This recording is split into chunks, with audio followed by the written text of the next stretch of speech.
Okay, now that that's all done, for those who are watching on Twitch, you know what we all just went through together, but if you're not watching on Twitch, then, well, you didn't see me fighting for my life for 2 hours trying to get tracking software to work correctly for me.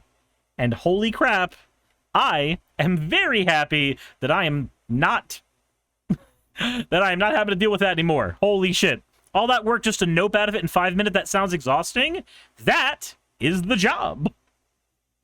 That is what happens all the time. You find a thing that you want to use, you try to use it, you get frustrated, and then you just go crazy. Anyway, we have to talk about a recent terrible thing that has been happening thanks to the abortion laws that have swept the country. And this is kind of the stuff that we'd already been saying was going to be happening, but now that it is happening, it is terrifying. So let's go ahead and get into that. First, though, a bit of fan art just to kind of alleviate a little bit of the pain. So this is from Stoff. They said, yeah, chat decided to make Suris a thing. Suris is concerned as always. Reference pic. I saw the ref. My brain went, yeah, that's chat and Suris. So here's the reference picture for reference. Oh, I love that it's not loading. There we go. There's the reference picture. And yeah, this is how it feels. This is 100% how it feels. I wake up, said, have you given up with that software? No, I've given up for now. What I've decided is that between chat and my girlfriend, I got the software to work. And since the software does work, that is enough work for now. In a week or two, maybe I will put myself through the pain and the grinder again and try to get it working better. But as of right now, I like having access to my face the way my face is. I am not tweaking any of that shit. Not right now, anyway. So, yeah, this is how I feel when chat decides to make anything into a person. And also, this little dudette right here, this is Suris, a backwards, horrible abomination Suris that everybody decided should be green. I don't know if that's because it's inverted from pink. I don't know, but it was backwards. And flat-chested. That is apparently this Suris gets mosquito bites. So I don't want to think about the weird porn that's gonna come out from this. Hey, you guys really concern me. Anyway, yeah, this thing. I am now stuck as this thing. I am now stuck witnessing that thing. That is my life now. Thank you, all of you. Anyway. All right, time to be horrified beyond our comprehension. Let's go. Abortion law forces doctors to keep a pregnant, brain-dead woman alive. Yeah, okay, that's, God, I kind of want to die. God, I kind of want to die. This timeline upsets me greatly.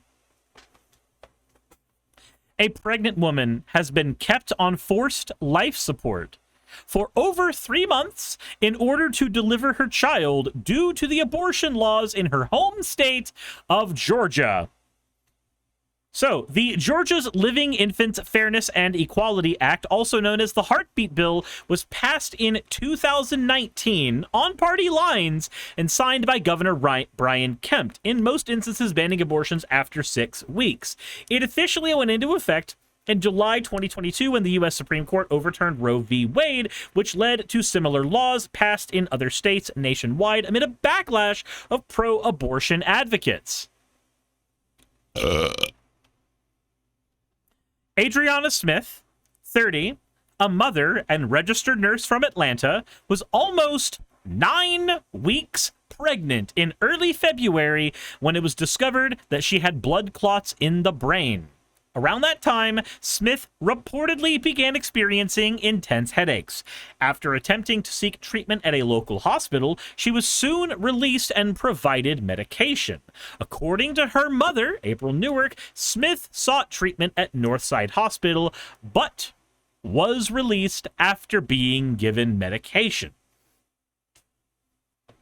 They gave her some medication, But they chose not to do any tests. No CT scan, April Newark, Smith's mother, told 11 Alive. If they had done that or kept her overnight, they would have caught it. It could have been prevented. Blood clots in the brain. That feels like a keep a person overnight thing, like kind of as a default.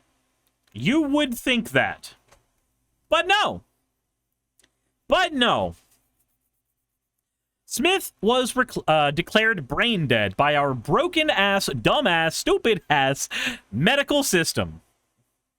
As of today, she has been hooked up to life-saving machines for more than 90 days. So this is a woman who is a vegetable. She is functionally dead. That person is not there anymore. That person ceased existing months ago. However, she was moved to Emory Midtown due to their being known for obstetric care. Smith's family questions the politics of the matter. Doctors are supposedly waiting until the fetus is at the 32 weeks mark, which is months from now, as Smith is currently 21 weeks pregnant. Doctors have reportedly told her family that under Georgia's heartbeat law, they are legally required to maintain life support until the fetus reaches viability. No other legal issues to circumnavigate the law can be sought either. As Emory Healthcare spokesperson provided the following statement to Newsweek, Emory Healthcare uses consensus from clinical experts, medical literature, and legal guidance to support our providers as they make individualized treatment recommendations in compliance with Georgia's abortion laws and all other applicable laws. Our top priorities continue to be the safety and well-being of the patients we serve. Newark told the news station that the decision has caused trauma for the family, both in terms of Smith's condition and the baby's health. Doctors have her that a baby male has an unknown amount of fluid on the brain. The baby even has fluid on the brain. Newkirk says that she's pregnant with my grandson, but he may be blind, unable to walk, and may not even be able to survive once he's born. The decision should have been left to us, but now we're left wondering what kind of life he'll even have. And we're going to have to be the ones raising him. The baby could come out brain dead. The baby could come out completely invalid.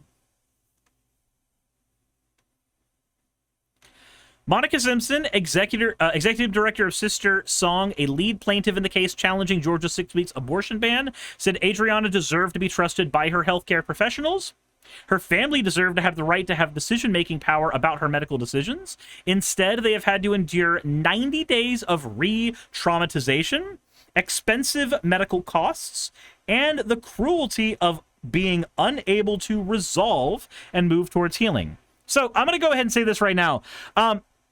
Personally, this seems like, and this is going to sound terrible, this seems like the system working as intended. So the medical system, in the eyes of somebody on the left, is supposed to be for helping people. That is the point of it. The medical system, through the eyes of the right wing, however, is a money-making machine. The point of medical care, if you are on the right, is to create an influx of cash. This being a situation where a woman is being kept artificially alive against her will, against the will of her parents, against the will of everybody involved who should have the decision-making ability here, and the medical costs associated with that ballooning to an insane amount, is 100% an intended effect by Republicans. And you cannot convince me otherwise. I recognize that there's a bit of tinfoil hatting there going on. I fully get that. But because the point of the medical system is to be a for-profit money-making mechanism, this feels like an outcome that Republicans would be perfectly okay with. Not just for the cruelty involved. They are that. They are 110% that. They are cruel. They are unusual. They are weird. They are the lawmakers themselves basically evil. Exella was taken. Thank you for resubscribing. 4 months even.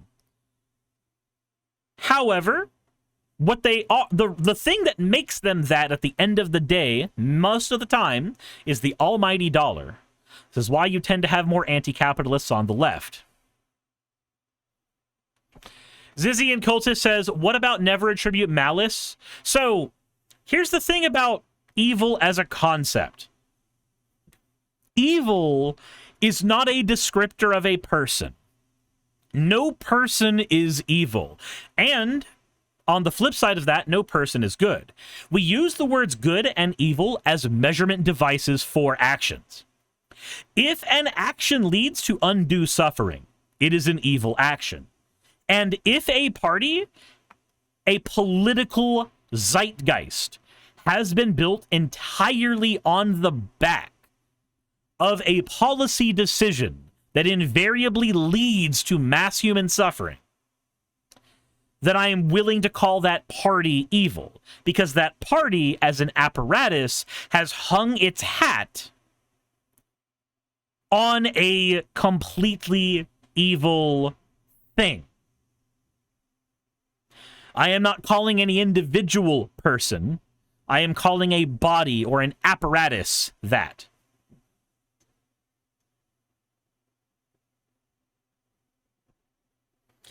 Trace James says, I looked on Ground News. Most of them just repeat the same Associated Press article, but I did see one article saying the family are wanting to keep, wanting her to be kept like this for the fetus. Was that article on the right or the left? And which news source was saying that?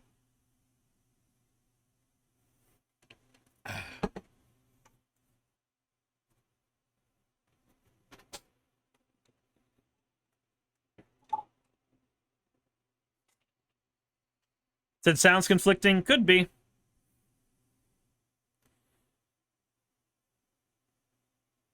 Said, continuing on here, says, Black women must be trusted when it comes to our healthcare decisions. Our safety and our lives are sacrificed when essential healthcare is out of reach, criminalized, and our bodies are left in the hands of extremist legislators. We sounded the alarm for years, yet after the devastating and preventable deaths of multiple Black women, the message still rings clear. Our lives are on the line, and our human rights to bodily autonomy have been violated. Governor Brian Kemp said after signing the law in 2019, we will not back down. We will always continue to fight for life. This is not fighting for life. This is fighting for cruelty. That is exactly what this is at this point. Qualine Jackson, executive director of Feminist Women's Healthcare, said in 2024, after the Georgia Supreme Court ruling, this ban has wreaked havoc on Georgians' lives, and our patients deserve better. The state of Georgia has chosen to subject our community to those devastating harms once again, even in light of the deadly consequences we have already witnessed. So what happens next? Well, last year, Georgia's Supreme Court reinstated the state's 6-week abortion ban by halting a ruling from trial court judge that struck down the law. In February of this year, the Georgia Supreme Court vacated that lower court's ruling, which could force challengers to the state's abortions law to potentially start over in their legal battle.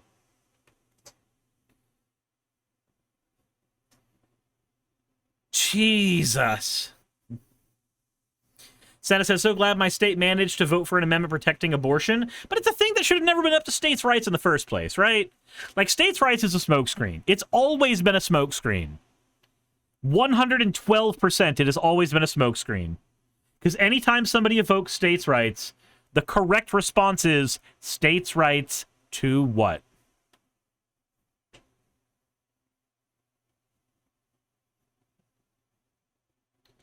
Said, so the woman will die. Her life didn't matter. When the baby is born, who will care for it? Well, no matter. I'm sure the state of Georgia's right on it.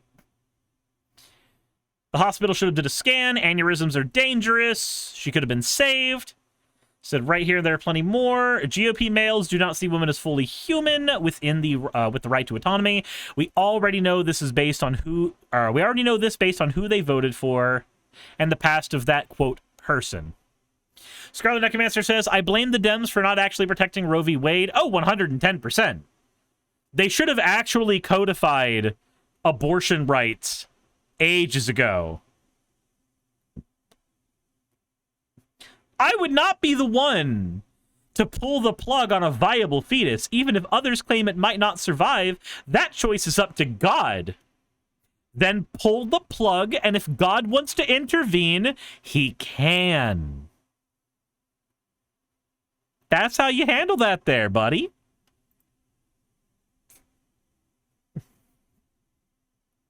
Yeah, pulling the plug would be leaving the choice to God, my guy. This is tragic, but at least there's a chance the baby will be okay.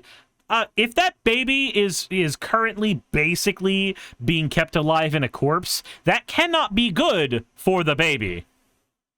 Also, yeah, pulling the plug just gives the baby instant access to heaven. Like, if you're a Christian, that's a one-way trip to heaven. Welcome to the pearly gates, whatever your name was going to be. God only chooses to give pastors private jets these days.